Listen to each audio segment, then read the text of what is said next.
looking for those, 100%, 200%. And I tell you what, I have seen this happen. All those people who are talking about 100%, 200%, whatnot, they fall off.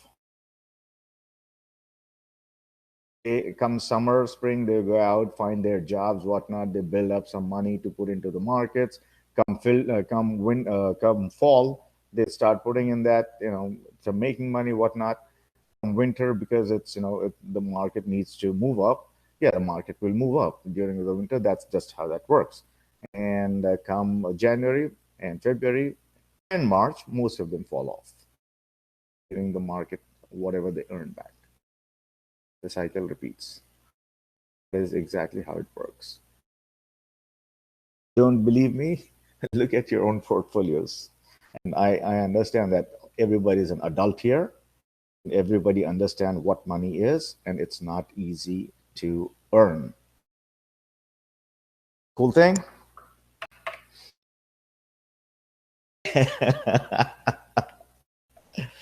Yeah, that's just how it works. It is simple. But the habit that we got into, or the Twitterverse, or the YouTube gurus telling you, all of that, it's not realistic. So you will not come across a Twitter guru or Twitter, YouTube sensation who's telling you that, no, I am failing every single day. None of that. You will never come across that person.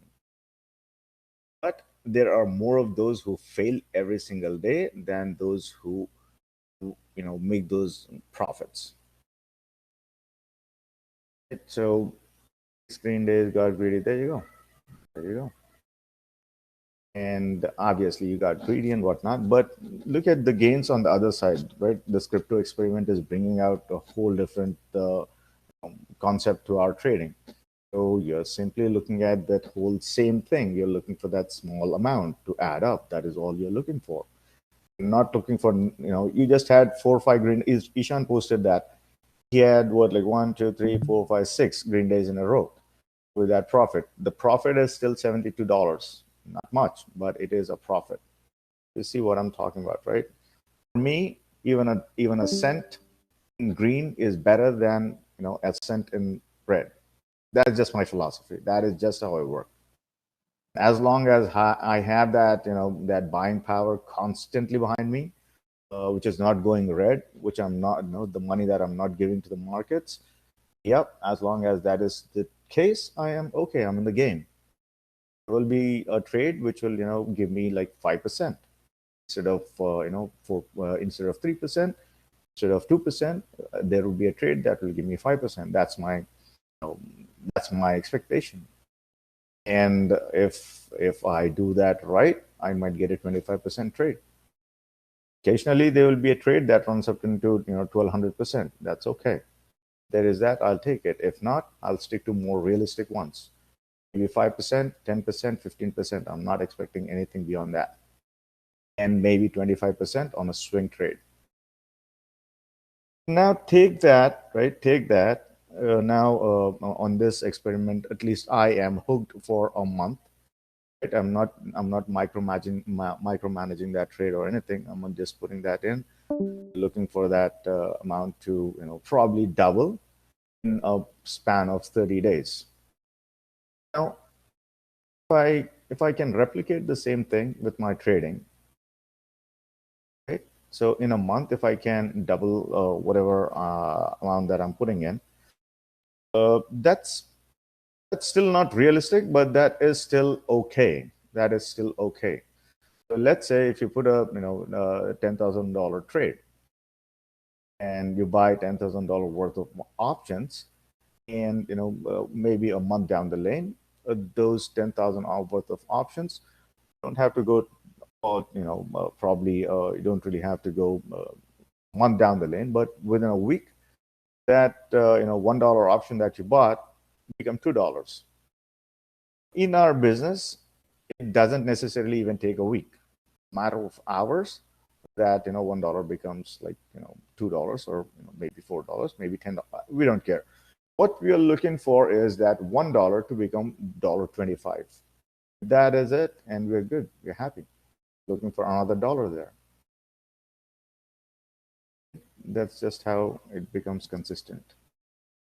But uh, again, I know that we would tomorrow, we are talking this now, but come tomorrow, we'll be again doing the same thing, me included. We'll start looking for, and off late, that's what I've been doing as well. And, that's just not right. I need to go back to the basics. For whatever reason, I've been looking for that. Maybe for people in Discord or whatever the heck it is, whatever got into my head. I was comfortable looking for that 25%. Like, I want those 100%, 200%. Not, I'm not taking a trade.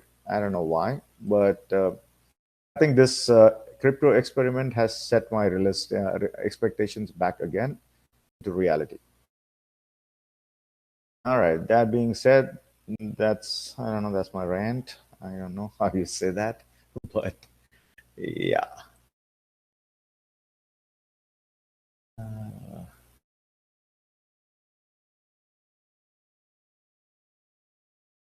you are what the heck? Uh, nice. So, uh,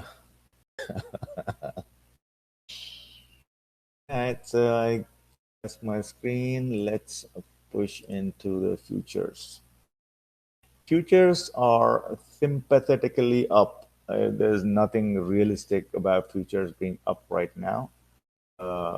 This was, just uh, how do you say that? This is so futures. Where is the futures? So futures opened up here as expected. Towards the end of towards the bottom of the. This was pretty oversold conditions, and it had to come back into five, and it is loitering there. I'm expecting it to go back into its 8, 4150, and most likely push into 4183. For now, this is my base case, 4148, and this is my good to have about 4183. So, yeah. And the mean is sitting at 42, pretty much, but not really expecting 42 as of today. Uh,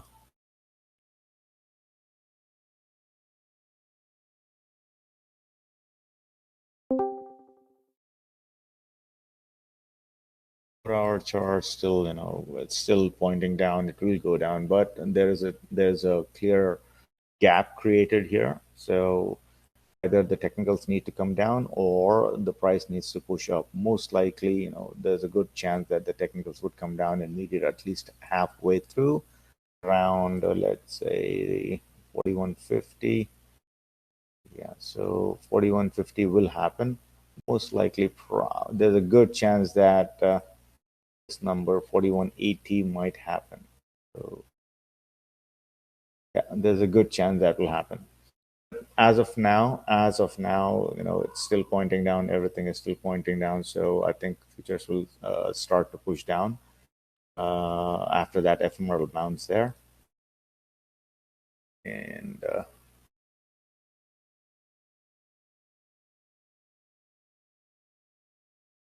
nothing is telling me that there is a bounce incoming, just that there's a gap right here. So the futures have left their 5, and this is exactly what will happen. At any time you see the price detaching from its 5, it will go hit the 5 again. Same exact thing happened here, and this time should not be any different. So expecting at least, it has to come back down here around, at least if it comes back halfway through, and the price pushes halfway through, that's still an average of 4170. Let's give or take. I think it should be somewhere around here. And let's look at the same thing on the weekly chart.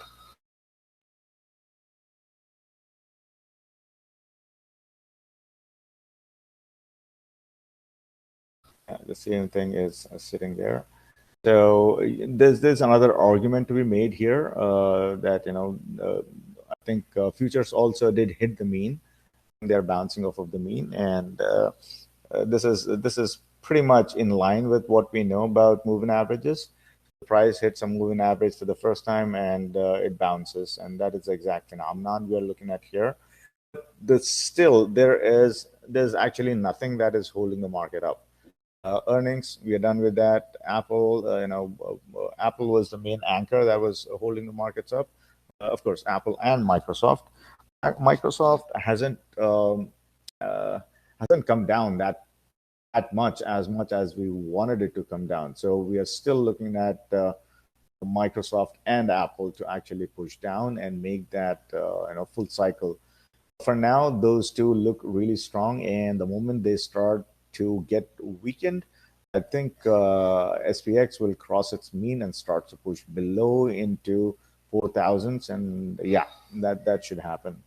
For now, futures are obviously bouncing off of that, and this is where the futures are headed. If not now, if not today, but probably we're looking for this on the what is that called, FOMC. So FOMC, most likely this should be the case, and unless there's some dovish tone from the Fed, even if there's a dovish tone, that will be good probably in the near term, but thinking long term. So what does dovish tone means? It simply means, what I mean by that is the 10-year, if they try to come back within like 25 bips for 10-year, that will invert the yield curve with the 2-year. So that is recessionary. So that's the reason the Fed want to push the 10-year up by raising the interest rate. That's exactly what is happening right now. So if Fed says we are not raising interest rates by 50 bips or whatnot, 10-year would come down, and the lower end, the short end of the curve will push up. The long end of the curve will come down. So we don't want to see that happen. But if Fed is dovish, that is exactly what will happen, and that is problematic in the long term. So that means the recession is cited. Right now, we are in a practical recession. GDP number came in a contraction. So yeah, so we are in a practical recession, but the theoretical recession generally happens when the yield curve inverses, 10-year below 2-year. That's what we're looking for. And this is the number I am still watching, 4035. I'm not there yet, but I'm still watching that number. Apple and Microsoft still needs to get weakened, and we will see this number when that happens. Now let's look at the monthly, and futures are hitting the monthly and actually hit that and push down. So what next? This is the number I'm watching next. This is regular candles. 4108 is what I'm watching. Probably will get this at the open itself. If not, we will no doubt push into this number right about here. And most likely, if 4109, let's give or take 41. If 41 breaches, then we are looking for this number, 4098. Almost the same. Right now, not pricing in this number. For 100 on SPX or futures, not really pricing in that now, but we will get this number. I don't doubt that we will get this number. This has just taken hold. So 1, 2, 3, and then this is starting to push. This is starting to push. There might be a relief rally here and there, but if you follow this chart, this is still right here, and this still needs to get resolved. Don't know if it will come all the way down here. That means we are totally fucked. But as of now, not really pricing in the MACD lines to come below their zero line. Not really pricing that in right now. Not even charting that right now. This might, this might get resolved on the monthly side of things, and the trigger RSI and the Williams R might get resolved as and when it is coming down into 440, 35 to probably 400 range, 4,000 range. But for it to fully get resolved, I don't know, maybe, it should hit the first standard deviation about 3783, about good 150 points from where we are right now. Am I pricing that in now? No, I'm not pricing that in now. But if it comes down here, it's not going to stop here. It will go full Monty till about here, 3687. That means Apple will be around in close to 100. Apple would be around close to 100, or perhaps hitting 100 if this were the scenario. And yeah, not really pricing that in right now. That's pretty dire, and that would make someone like me some serious money because I am good at shorting. So yeah, and this is where I'm looking for a bounce. We want something right about here, and yeah. Uh, and just in case if we breach, so what's the sequence? Sequence is 4100, the base case to the downside. If we breach 4100, then we're looking for a push into 4033. That breaches, we are looking for a push into 400.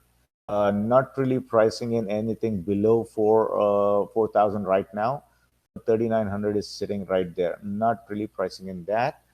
Sequence is my base case 4,000. Below that, I'm looking for 4033. And I absolutely bottom should be 4,000. 100 good 130 points from here, and I am pretty sure that's the same case on SPX side of things. Right. So this is the number where we stop to a damn T, right? And we all knew that this was coming, and this is exactly what happened. So for SPX, now there are other things to consider, obviously. And this thing is just made, a crossover here. That was the reason we got, this heavy selling. Whenever you see this crossover happen, it will be met with heavy selling. We all know this stuff. And this still needs to get resolved. This still needs to get resolved. Everything still needs to get resolved. And yeah, so April was not supposed to be a red month. It did happen to be a red month. And that is 4 months in a row. Okay? So this whole year has been red. On the regular candles, March is showing up as a green month, but on average basis, it is still a red month. Everything is here red. So we gave up all the gains that we started to build from around here, maybe June. So 6 months worth of gain, gave up in 4 months. Not too shabby, but yeah, it's still okay. And this is the number that you need to be watching for, the pandemic lows. This is where everything started, right? So 2200 was a pandemic lows, and it came very close to hitting this 100 moving average. So I think on the regular candles, it actually did hit that. Yeah, it actually did hit that on the regular candles and started to push up. This is on the monthly basis, and that means extreme selling. I am not looking for that scenario to happen here. I'm not looking for a hit of 100 on the regular candles. But I am definitely looking for this number. Super trend to get hit about 400, 4,000 on the SPX. Might not happen tomorrow, but if it happens, the sooner it happens, the better for us. But for now, let's bounce, right? Because it is hitting the mean, and probably it might push down another 300 points from here, 4,100. Let's bounce there.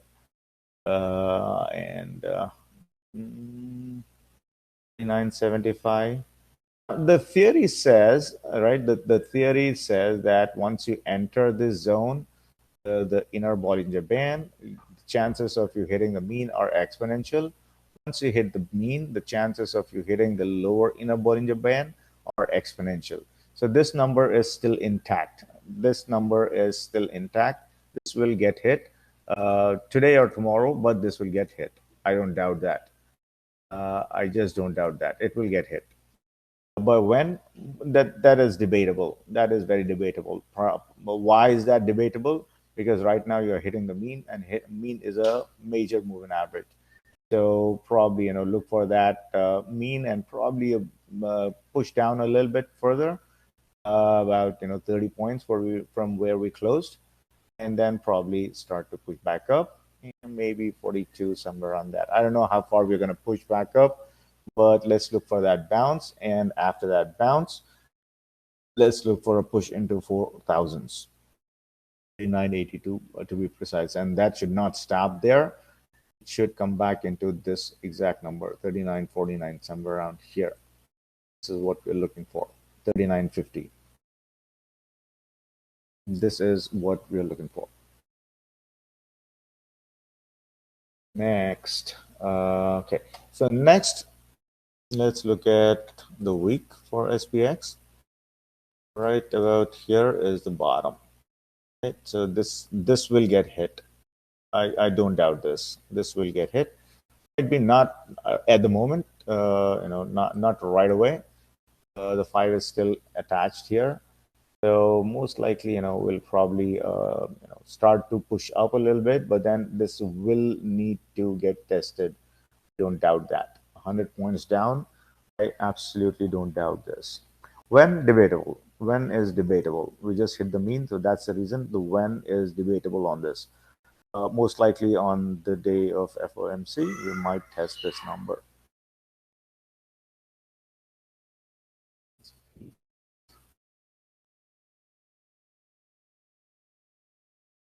And as of now, what we don't see is on the daily, the 5 is still intact. So this is still intact. So we are good here. So there's another push coming. It's just that we are hitting the mean. That's the reason it's kind of taking a breather. But besides that, this is what is still intact. So this scenario has not occurred yet, where the price has left its mean and it is going back into its mean and hitting its 8. So this is your classic bear flag, right?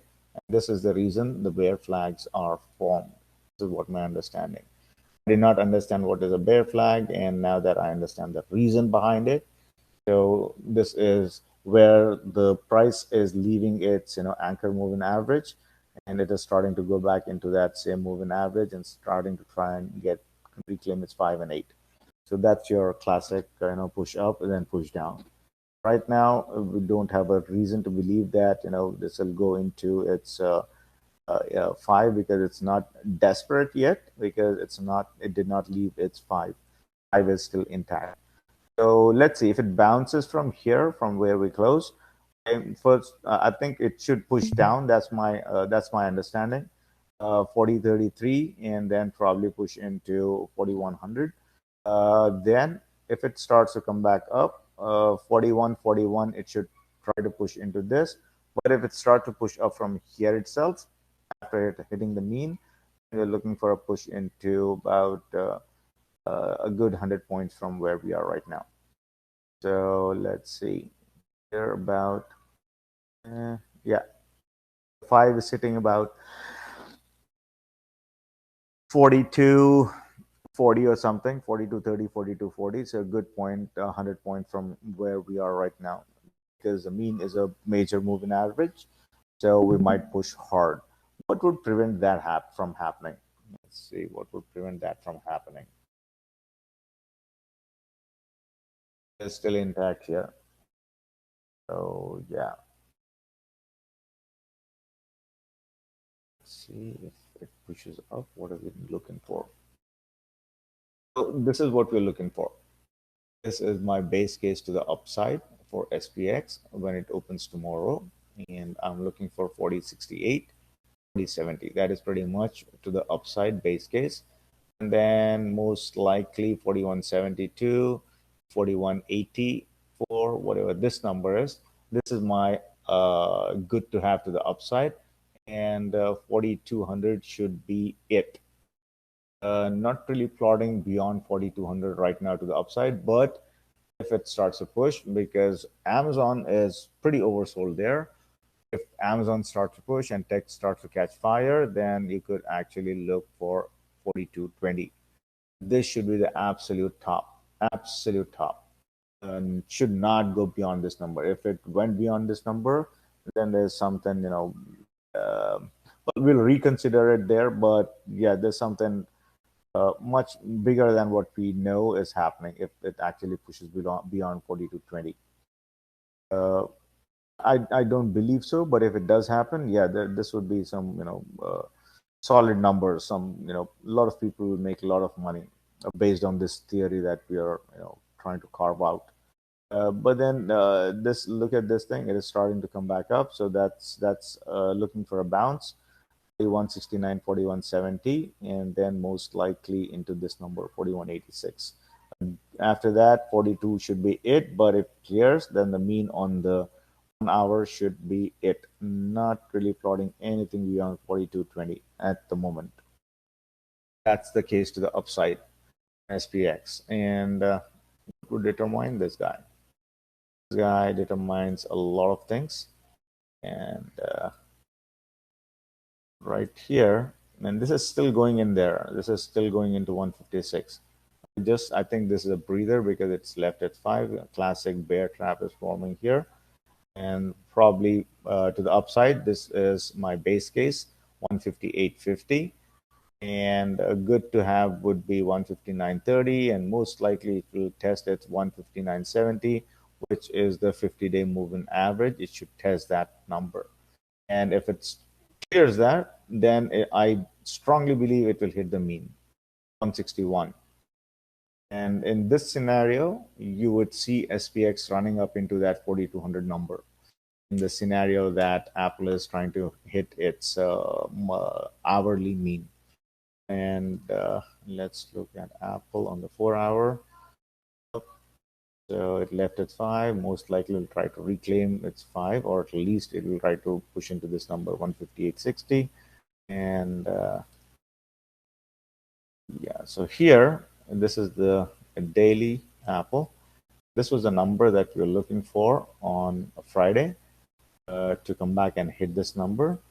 And then after it, if it we were of the mindset that if it breaks below this number, then the market sell-off will deepen, and that is exactly what happened. I know some people took advantage of this, and then they went short Apple here, and I did not go short Apple. I was fixated on Amazon long. I'll discuss that trade in a minute. But yeah, we were of the thought process that if it breaks below 200, then it will start the market sell-off will deepen. That is exactly what happened. And I am still thinking that there's a slight bit of downside still to come for Apple. But why am I hesitant not to price in the downside right now? Is because SPX is hitting the key level, and I believe that it needs to bounce around that area. So not really pricing an Apple deep downside, but after this ephemeral bounce or whatnot, I think Apple should come into this number 154.37. This needs to happen for Apple. 50 on the weekly needs to get tested, most likely a bounce there, and then we're looking for a push into 152. This needs to happen on Apple. Right here. This is the regular candles, and these are Heikenhashi candles. Right now, I'm not really pricing in 143, but I am definitely pricing in this number to the bottom, 154.69. A good 3 points from where we are right now. Well, will we get this? I'm not sure. Apple might just casually come back down in the pre-market, hit that number, and start to push up.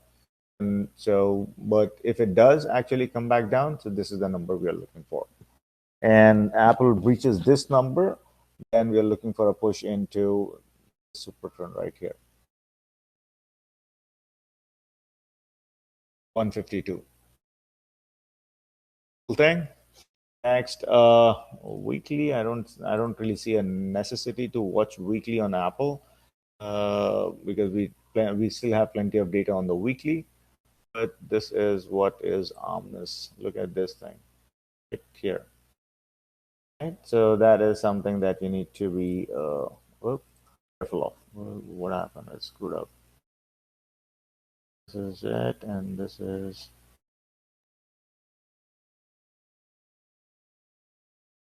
Williams are No, stochastic. Oh, that's not stochastic. Okay, stochastic needs to be up, and yeah, there you go, all fixed. So this thing has been riding all the way up the money flow index. Let it come down a little bit down. The stochastics are giving a signal that it is down and that everything is pointing down.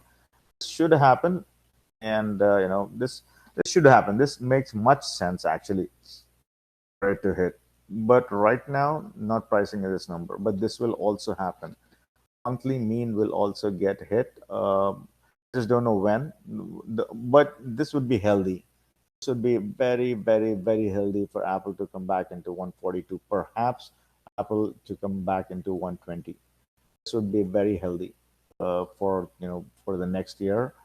For the stock market to be a stock market and not be like another 2008, the market following 2008. If we don't want that to happen, then Apple needs to come back into this number, and most likely, Apple needs to give back all of these gains that it has accumulated since those pandemic lows, or at least 50% of those. I would be much happy with Apple 100. Would be much, much, much happier.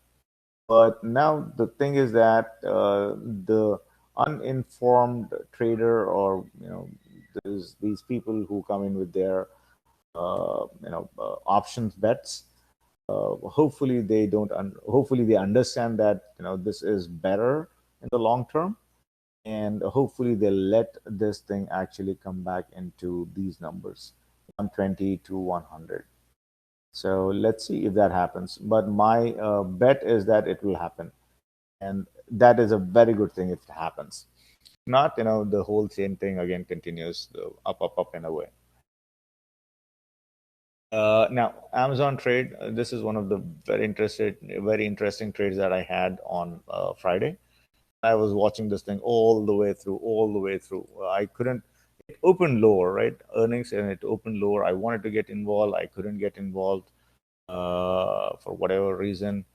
I should have gotten involved, but I did not. So I watched it go from all the way. I think it opened somewhere around here, and then I watched it go all the way down here. We knew it was going to go hit this number, and we knew it was going to go hit this number.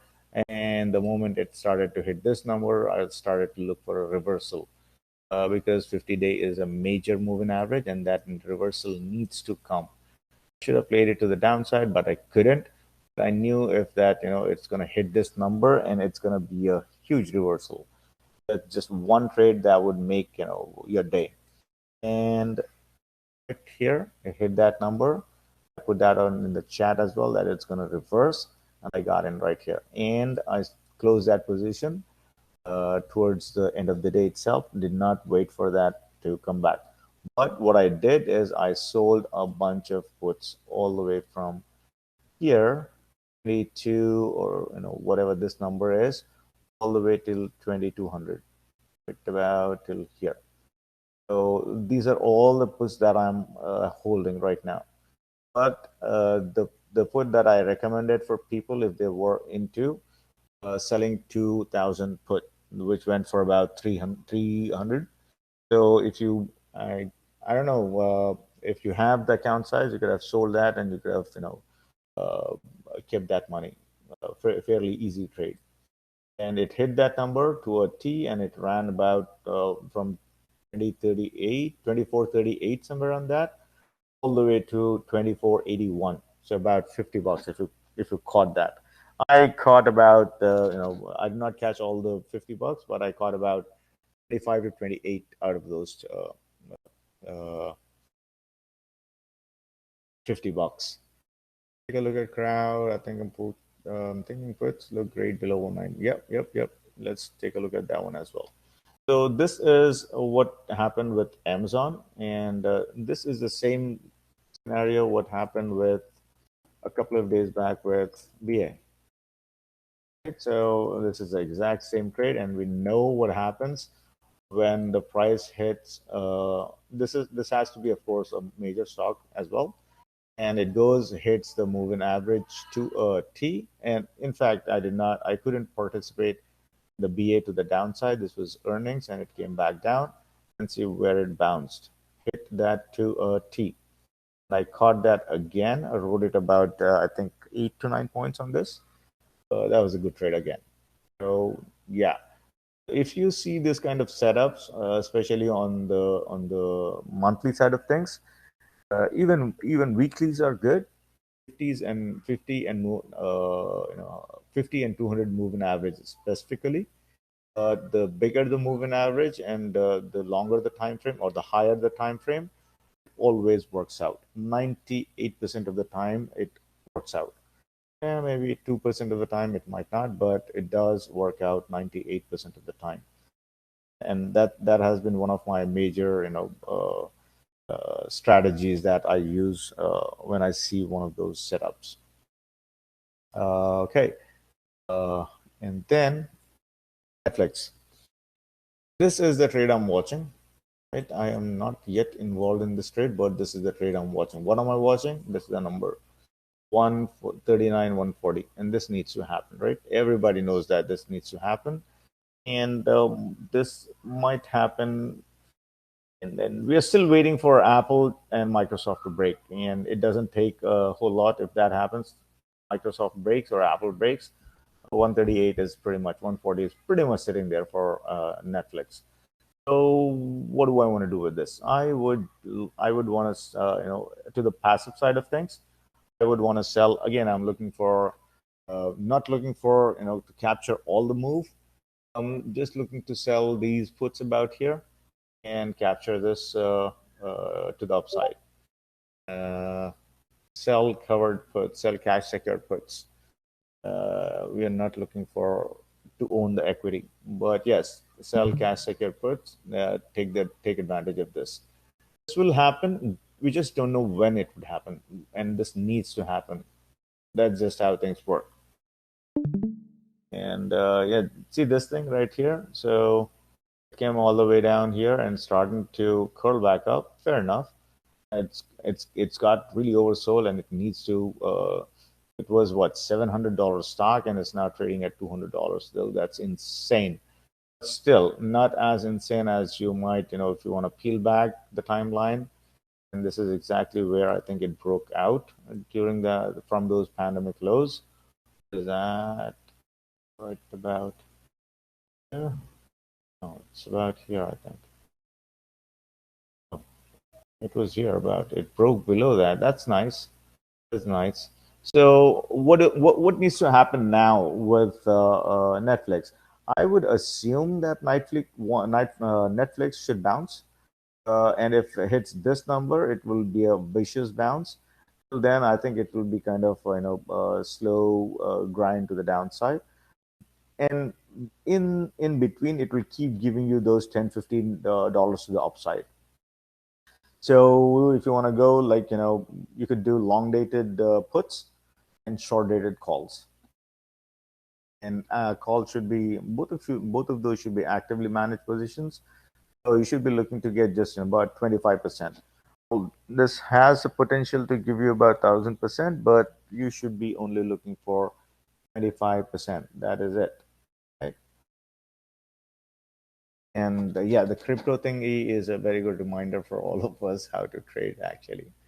Look for Netflix. And the other thing that I'm looking for is this guy. And again, the same exact thing, right? I hit the moving average and started to push up. Same exact thing. These are all the same setup.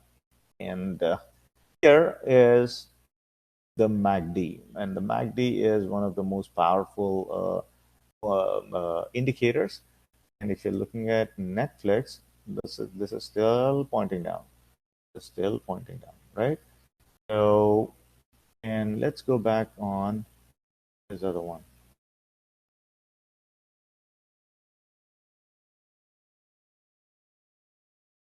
right here. This crossing. This crossing. So what is next for Microsoft? I believe that it needs to come back into 260, whatever this number is, has to happen. It didn't happen. It bounced off of a moving average, I think, on a lower time frame, but it needs to happen. I think this 267. By the time it is 267, I think it should drag Netflix down, pretty decent manner. So again, the theory here is that When the price comes into this inner Bollinger Band, the chances of the price hitting the mean is exponential.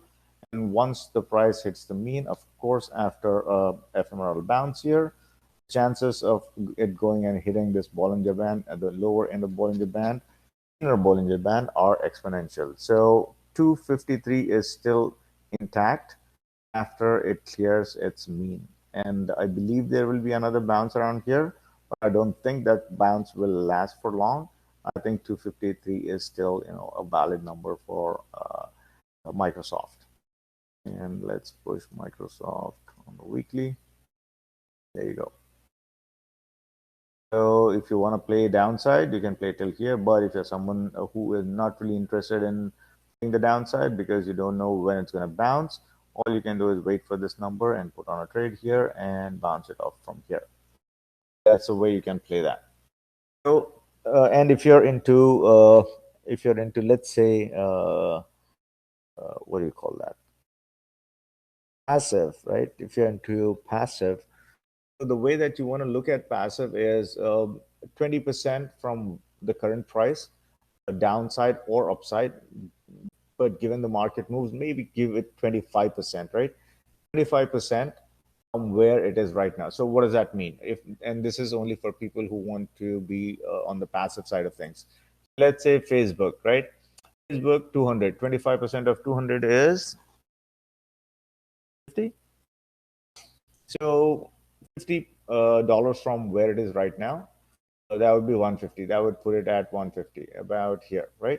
So look to sell 150 or whatever, let's say monthly. 150 sounds good. So look to sell somewhere around 150, 160 calls and capture that premium. So I think that would be about 2%. I don't know how much is that. Let's see what is 160 going for.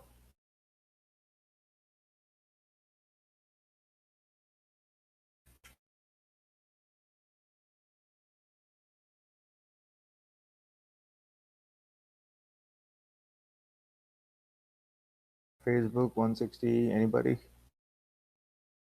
Why is slow? Facebook 160 is going for. Yes. Okay, now it's coming back up. Okay. 160 is going for about 17 bucks. So what percentage would that be? $17 on 160.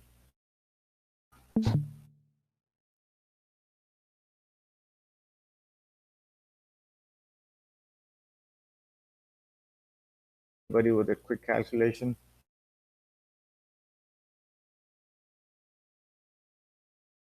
10%. There you go. That's not bad at all for a week's worth. Okay.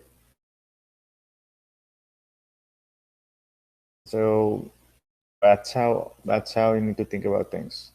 So if you are growing about 10% on your bet in a week, that is not bad at all. To me, it's definitely not bad at all. So let's say even if you think that is a uh, bit expensive or bit risky, go down a little bit further. Let's say 155 is going for $10.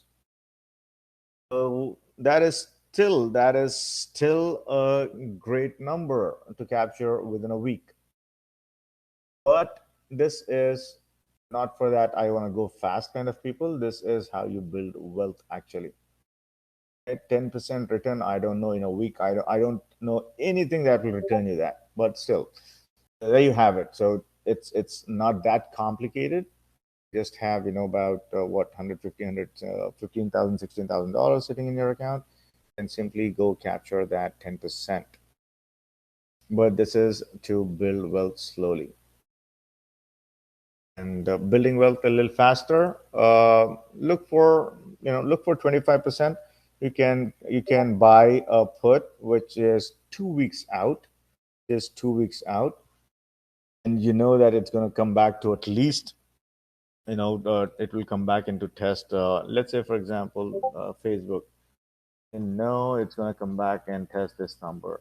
I don't doubt that, right? So if you capture 25% on this move, so that is still, in go 2 weeks out, go 2 weeks out, your investment, you would capture at least 25% off of that. So just to put that in perspective, you have made like, within in 10 days you have made 25% on your investment in that bot thing, crypto thingy, and you're making the same in a day, 25% in a day. So just to keep things in perspective, so that's how you need to think about trading. 3% a day, we are so excited about that. 3% a day in a trading thing, we don't want that. That's amazing, but yeah.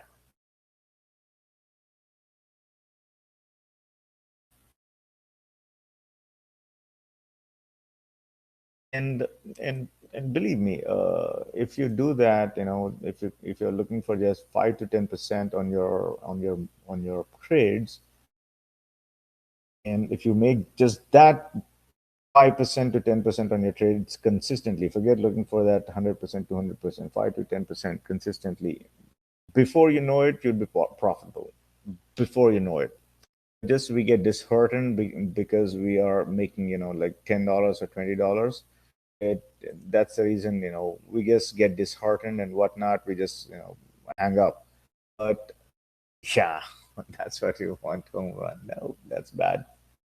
That is not how you should work. And I tell you one more time, people, I have done all these one-on-ones. The smaller trades that they make, that they take, make they always, almost 80 to 90% of the time, they win on those trades, the smaller ones.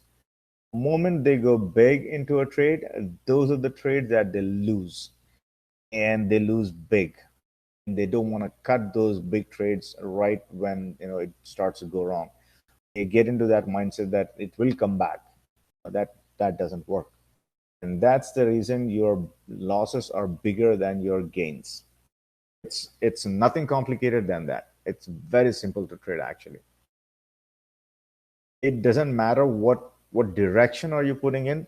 You are putting on a trade because you understand something that, it's going to go in your direction, and it does go in your direction. It does. Right when you put your trade, it does go in the direction that you want it to go, and it will give you at least 10 to 15%. But you don't want to exit that trade. You want 50 to 100% out of that. So there, now you know how to deal with that.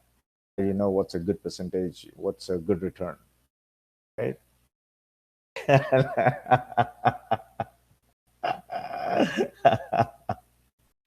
Uh, facts. Chatter Tesla for this week. Not yet, Brad. Not yet. We'll chart.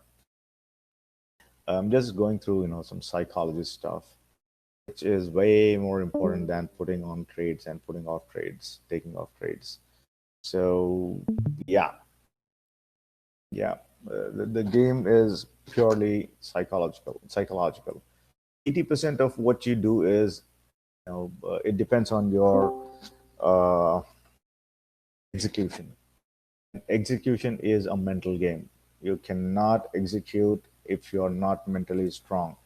If you are not prepared with that, with that outcome, that you are going to, be a profitable, you want that trade to be profitable. That is all you need to know. Percentage, number, dollar wise, that is all secondary. All you need to try to do is be profitable on that trade. 1 cent profit, that is still a profit. That's just how you want to think about things. Ah, right. Let me just quickly run this thing. Bitcoin. And Bitcoin has left its 5 on the monthly. And so this is the reason I am still hopeful that another thing is it is hitting this number here. So I am hopeful that this is going to start to at least push back tomorrow, push up tomorrow, right about here, at least to 40,000. That's my expectation. It has to push up, and after that, or after that, Tesla has news expectations. Oh, or if it doesn't bounce here, which I am expecting it to bounce, there's already it's showing that it is bouncing because it is hitting this number. But if it bounces, a good 39 to 40,000 we could expect from that. And if we are lucky, 41,300 could happen. But after that, it needs to come back down into this number. 37 needs to happen. 37 or perhaps 36.5 needs to happen for Bitcoin. And if that breaches there, then we are looking for a push into 28.7.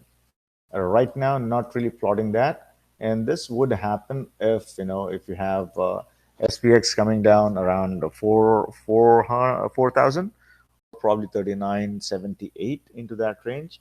This will breach 28,000 and most likely come back into its 25, 26 range. And this is where I'm expecting it to bounce. If it actually comes back, if it actually breaks its 2 standard deviation, I'm expecting a push into 23. Most likely, this should be the outcome. If so, the chain of events is something like this. Uh, and this largely depends on Fed and how the institutions perceive Fed. So let's say Fed 50 points, 50 basis points is priced in. Cool. We all know that 50 points, they're going to raise 50 points, 50 bips, and the markets will have its tantrum a little bit. On the day of FOMC, we'll figure out which way, how we need to trade. We all understand that. Fair enough. What happens if the Fed comes back and says 25%? Now that's a problem. You know what happens if Fed comes in and says 75%, 75 bips? We know that the market will sell off, obviously. At least that would be the first reaction. But let's say Fed comes in and says 25 bips. What happens then? 25 bips, as we started charting session, 25 bips says the economy is looking weak. That's the first thing that will go out to the markets. Now, just based on that news, yeah, the industrials should sell off. Fair enough. Now, what happens to tech? Because it did not raise the interest rates as much as it was expected to be raised, tech might rally. Right? Industrials might come down, tech might rally. Just because the tech is rallying, everything it will pull back, pull everything along with it, upside. That's case number one. Now, that is the short term. In the long term, what will happen? The yield curve, which is the 10-year, would start to invert with its 2-year. If the 10-year doesn't rise as much as you would want it to rise, the yield curve will start to invert, and that is a recessionary issue. And that will not go unnoticed by any stretch of imagination. Right? The moment that happens, the actual recession is here. But the moment that yield curve inverses, then you know that the recession is pretty much sitting about 6 months down the lane. That is set in stone. And everywhere people are seeing the signs of that. Housing market is the only thing that is standing between a full on recession and where we are right now. So the housing market is it. Now, what is happening is, because everybody knows that the Fed is about to raise interest rates, and uh, and the people who want to buy the houses, want to buy home, they who have the money, now they want to lock in those low rates because the rates are not going to be staying low for long. They want to lock in those rates, and that is the reason you are seeing the house numbers still coming in strong. But that will evade. That will evade once those buyers are done with. Now you are not left with many buyers in the market. And then what happens? That's the issue. When will that happen? When the housing market seasonally slows down around fall through winter. So that's when the test will come. I think till till summer, I think the economy will still chug along. I don't see that layoffs would happen and whatnot so quick. But after summer, it would be yeah. And the other data that we know is coming from credit card companies, Visa, Master, whatnot. They say the consumer is still in good shape, and so I believe that will continue through the summer because and also because of these retail sector jobs and whatnot. That will still be intact. I am not really looking for a dire scenario right now, but come fall, when you see the housing numbers start to soften, that's when it starts to start to hit hard. I don't know what would Fed do by then if Fed has raised the interest rates to a point where then actually where they can actually lower the interest rates to cushion the blow. Until that happens, I don't see a way around it. So that means the Fed needs to go faster. Now, what happens if 75 basis points? Fed says, yes, we are foreseeing the housing slowdown and perhaps recessionary conditions might take hold where companies actually start to lay off their employees and whatnot. So before that happens, Fed needs to be ahead of the curve and they need to raise interest rates. So let's say Fed goes from 50 to 75 bips. Yeah, in the short term, markets will sell off. I don't see any way around that.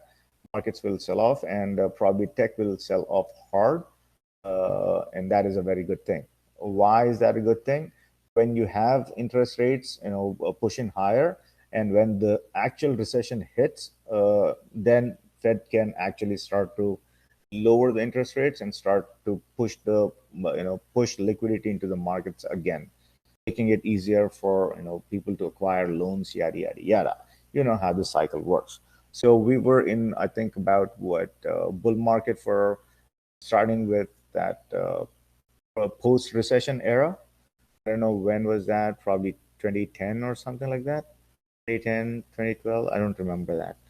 So I think that bull market is about to take a serious hit. It is actually taking a serious hit.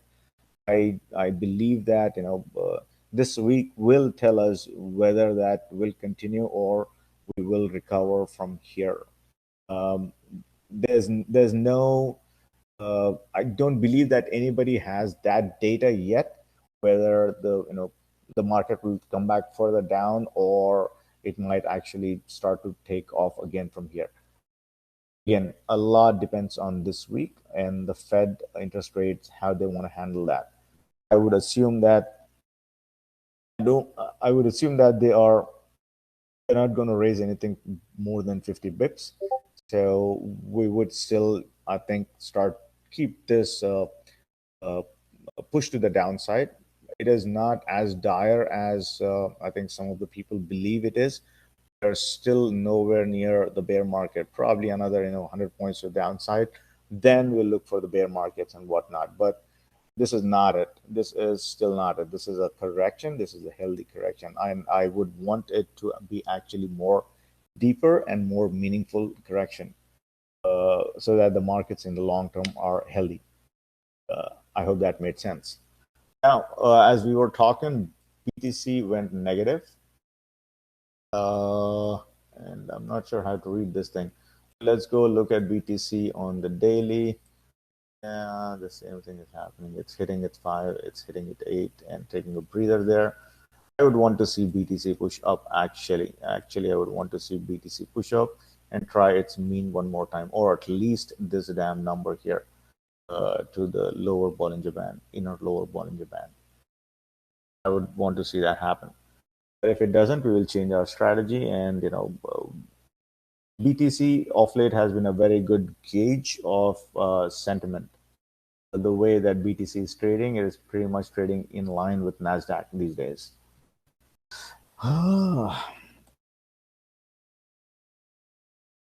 Yeah, Nate, what's the news? uh, Nate is probably not with us. All right, let's jump into Tesla on that note. Tesla on the monthly, this is still intact. This is the number we are looking for still. And 76 needs to happen for Tesla. We are watching that number, and it will happen. I'm not sure when, but this needs to happen. Mean needs to be tested, and this time most likely the mean will be breached. 756 somewhere around there, and probably 695 to 700 is what we are watching. Not too shabby, about give or take 170 points from where it is right now. And for Tesla, it's not a big deal to push 170 points in either direction. And this time, I would really want to see Tesla come back in. Why is that? Why is that? Now, technicals. This is the MACD. This is one of the technicals that not just me, a majority of the market participants watch this technical right here. And you see this thing happening here. That means a lot, right? And it has to come back all the way here and push back below there and go all the way towards. Well, not really looking for it to breach below its zero or to get resolved. At least it needs to come back till here, 81 or something. At least we need to come back into this number. So waiting on monthly mean to get hit again. It has tested that number twice and it bounced it off of that number twice. This time I would want to test that number and breach below that and probably test the lows of February, Jan and Feb. This would be healthy, and this time most likely it will break that and it will push into this number 591. So let's round that up at 600. That's my expectation from Tesla. Yeah, and in the short term, this is the number that we were looking for the other day to push into right about here, 860, then 850. I was short here, and I got out somewhere around here, and then put on the same trade, push down, and again I got out. Did not play it all the way to the downside because I did not know where it will bounce off of or what it will bounce off of. I got out of that trade, but this was a good trade to the downside. So still, if it starts to push down, I am still looking for that number. 861 is my base case to the downside, and 852 would be a good to have. 850 to 852. Most likely this will happen, and it should bounce around this number again, and most likely it'll start to push into 945. And I think the other day I was looking for 935 to the upside. We got that, and why was I looking for 935? Simply because of this number right here. So this is the same scenario I think we just discussed with one another stock. Yeah, came right back, and this number came right back into its 50 moving average and stopped there to a T. Now, what are we expecting from this? The downside, this is intact, right? 850 is intact to the downside. Beyond that, I don't know if it can push down below there. And this is the number we are looking for, 815. And where is that number coming from? If you extend this super trend, this is where it is coming from. 815. I'm still expecting if it breaches below 850, and this is where it is headed. And now, if it starts to push up, again, this is the number. This is the base case, 903. This is a good to have, 923. And this will be, again, a big number to cross, the 50 on the daily. If that crosses, we are looking for a push into 962. Not really plotting that right now, but if SPX starts to push up its mean, then most likely it will breach this number and it will push into its mean. But not really plotting any of that right now. Again, the base case to the upside is 903. Good to have is 925. Not plotting anything beyond 935, 936. And what is the other one? Okay, so that's how I want to play Tesla.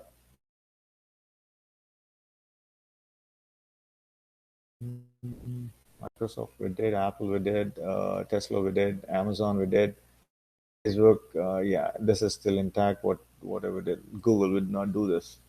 Let's get into Google. Yeah, we are gonna. Okay, let's do crowd first. Let's start with the monthly. Monthly is not a trend here. It's hitting that number and starting to push up. Expectation should have been to hit 248 or something. It did not. It did not hit that 248, 250 number. But there's not enough data on the monthly side of things to actually judge it. But so the downside, it went inside the Bollinger Band. It completed its journey, hit the first and second standard deviation, start to come back, and went inside the Bollinger Band here, hit the mean, pushed up.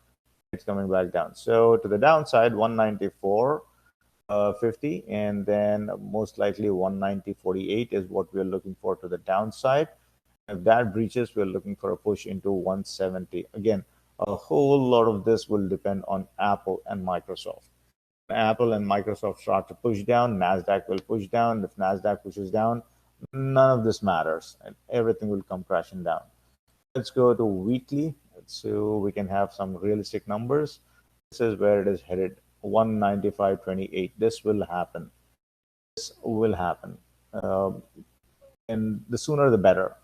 This will hit this 195 to 194 area, and then probably a bounce here, ephemeral bounce, then start to push down here, 187 or something. So this is what we're looking for to happen. This will happen, 195.60. This is pretty much sitting there. It will happen. This might take a little bit of patience because let's see what is happening on the lower time frames. Lower time frame is telling you that it is going to push into this number first, 96 something, and right about here. Yep.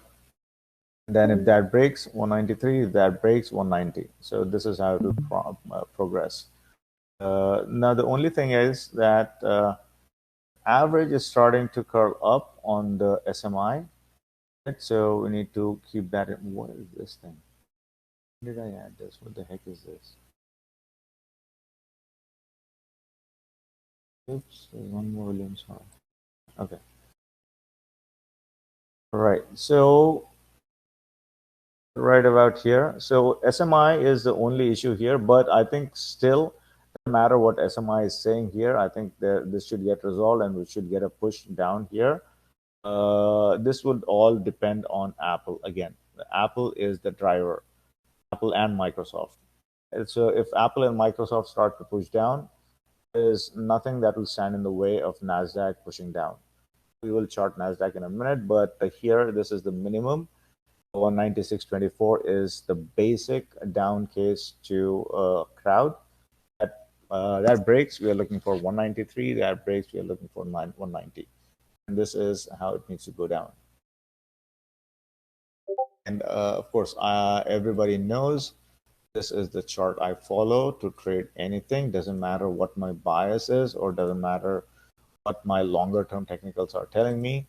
I want to be here on this chart. And per this chart, I think there's still room to the downside, but I will keep watching this thing. There is a gap that is being created between the 1 hour, between the price and the 5, the 1 hour. I'll keep a look on that and I will still trade to the downside.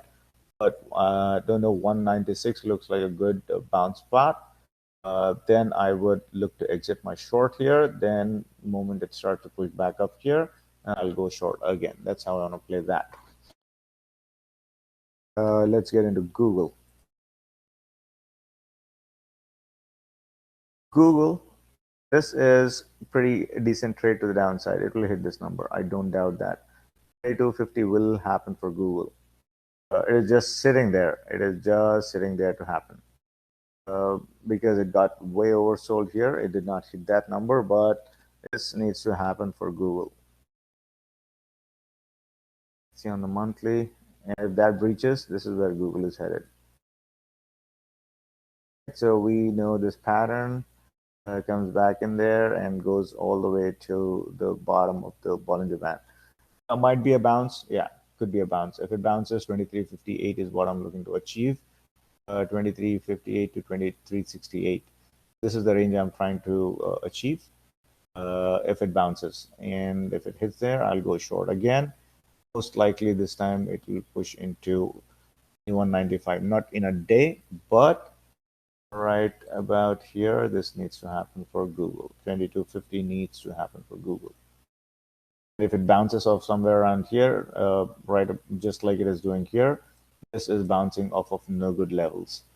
Then because this has left its 5 on the weekly, that is still not a good excuse for it to bounce.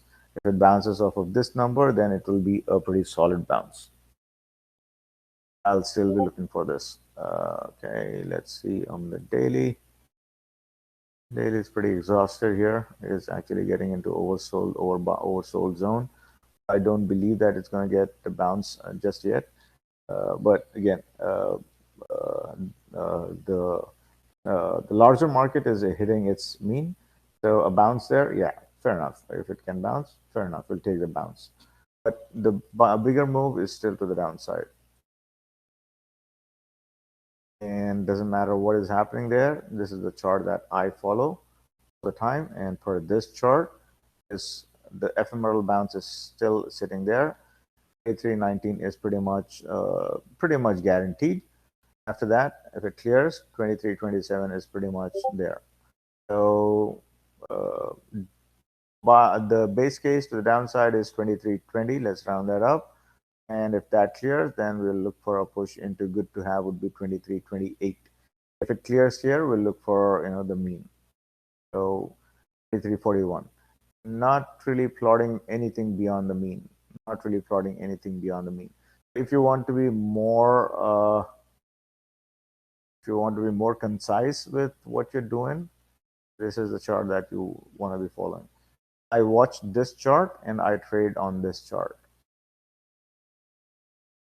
15 minutes chart, this is what I trade on. So this is a very clean pattern. We all know about this scenario. Goes out, gets oversold, hits the 5, hits the 8, clears it, hits the Bollinger Band, hits the mean, and takes a breather. We all know this. If you want to get more precise with your trading and charting, a 15-minute chart is your friend. And if you want to trade less risky trades, go below 15 minutes, probably probably 3 minutes and 5 minutes for your entries and exits. That's how you want to do that. Okay.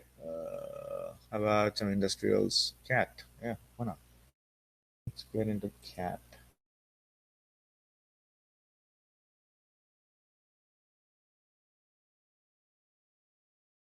Cat is bouncing off of a good level here.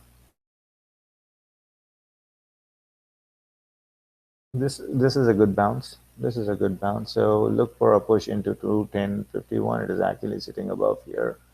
So most likely to the push to the upside, it will push into this number 211.12. A base case to the upside. To have would be 211.54 if it clears there.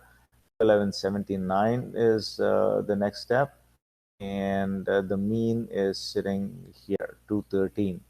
This is how it wants to progress. To 1180 should be a solid level to test. Expecting a breather here, and then a push into this number. If it clears this number, the mean is pretty much sitting there, 1327. And on the weekly side of things,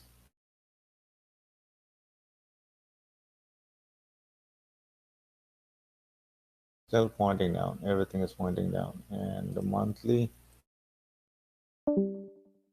mean is sitting about at 200, and this needs to happen, and this will happen. So it's already done that, right? It's made a round trip and starting to go up now. But still, the market softens. I think 200 will happen. If it's to the downside, this is how it will go. If it breaks below, let's say 210, and then the test will come around 2786, then a 205.99, so about 206. If it breaches below there, the mean will be a big supporting line here, as it has already done its pilgrimage down here. Now, if it comes back here, I think mean will act as support instead of resistance here. It will act as support here. 200, yeah. You can look for a trade if let's say if the market starts to push down on FOMC, you can actually pick 210 or 200 strike for cat 2 weeks out. collect 25 to 50% on that and close your trade. This will be one of the easier trades. And Boeing, this was a trade. We all know I took this trade, yada, yada, yada. But now what next? This will come back into this number again. I don't doubt that. 146.20 will happen for Boeing again. Uh, I, I would have much rather seen this on Friday itself, but it did not.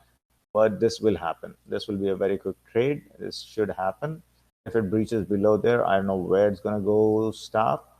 I don't have any levels beyond that, but the third standard deviation is sitting about here, 132. So why do I bring this up now? If it breaches, we know this is going to happen. 146 to 26 will happen. An ephemeral bounce there will happen. But if the markets start to push down, it will come back into this number right about here. Third standard deviation, 132 something. Well, you can play it two ways. You could sell once it is coming down here. You could sell puts and capture that premium, or you can look for a bounce here and actually jump on this trade and ride it all the way back into 145. That's another way of playing this. Even if it doesn't go all the way to 145, it will bounce around here. And if it can push all the way at least to 140, that is still a good trade. I don't have any levels below that, but I'll be keeping a close watch on Boeing the downside. Should give easy trade. Home Depot.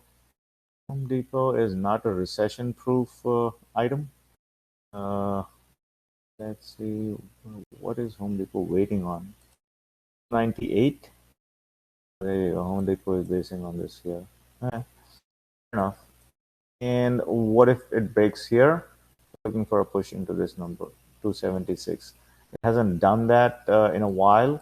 So let's look at Home Depot here, right? This is where the March lows has happened, and the correction, it happened here again after 1 year, happened here, and now it is happening here again. Now, 8 below 5 has happened on the monthly, and we got 2 bars, and I'm thinking one more bar to the downside. That would be nice to have. So 274 is, if it breaks below 297, and it will test 297. I don't doubt that at all. If it breaks below there, and we're pretty much sitting at 275. For Home Depot, let's see the weekly. The weekly is kind of getting oversold, but if the market starts to push down, well, 397 needs to happen. Maybe 297. Sorry, that will happen. Maybe it will push into 293 as well. The lows from the other day. I am not really plotting in this right here for the next week. But if the FOMC starts to push, then 275 is pretty much sitting there, and it will bounce. It will be a hard bounce here around 275 if it hits there. Why? Because it is getting oversold here. If it hits this Bollinger Band, it will be a hard bounce. So keep a lookout for that. And not really pricing in this number, 258 or something. Not really pricing in there, unless Apple starts to push into 120s and then, well, sorry, 140s. Then Home Depot will push into its 250. Not really pricing that in. I don't believe that is the case right now. But a company size of Amazon with a $1 trillion market cap, it cratered 25. It cratered about 15 percentage points in a day. Who's to say what will happen to Home Depot? So that's the scenario that we're living in. So pandemic lows were about. These are not pandemic lows. The last year lows. Pandemic lows are here. So 140 something. So yeah. So yeah. So it is breaking this. I am expecting it to stick to this number for now. The upside is about 310 or something. If it pushes to the upside 307 and 310, then most likely 313 should be it again. Not really pricing in the mean or the inner lower Bollinger Band, 333. Not really pricing that, and not really pricing in anything below 276. In fact, right here, this is a pretty solid level that it is sitting on, the super trend right here. And if it breaks below here, then we can reassess the situation around 277, but at least 297 will happen to the downside. See Home Depot here.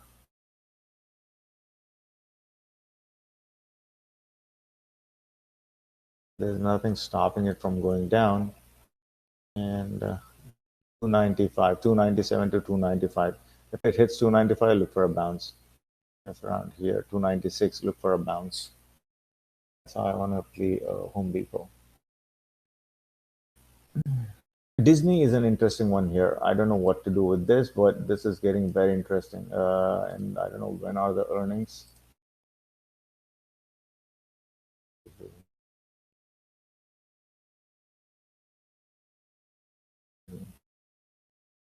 Disney is getting very interesting, right? And this is oversold conditions, and earnings are 11th May. So what I'm expecting is that after FOMC or whatnot, I'm expecting this to run up into the earnings. Would I open a position right away? No, absolutely not. After as FOMC, yes, I will be looking to open a position into Disney. This should be a really nice one. This will make us some money. Disney will make us some money. This is looking really nice.